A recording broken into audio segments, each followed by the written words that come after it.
Po, si Raven. Actually, katatapos ko lang mag-live this morning. Yan, diyan siya po nakapantay.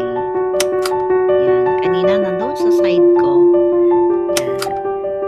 Inulaw niya po yung aking mga, abubot ko. Yan, kinakalawit-kalawit niya yung aking mga pali. Yan po siya sa extension. Talaga nakabantay po yan sa akin. Hello, Raven.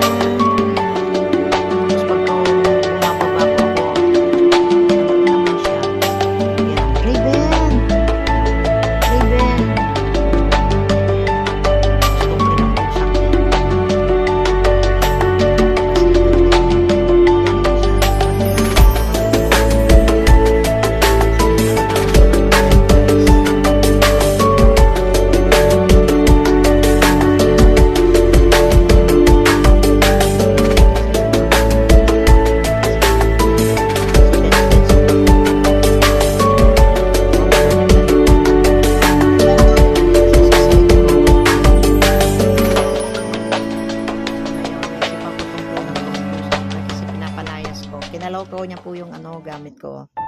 Yan o, nagkabuhol-buhol.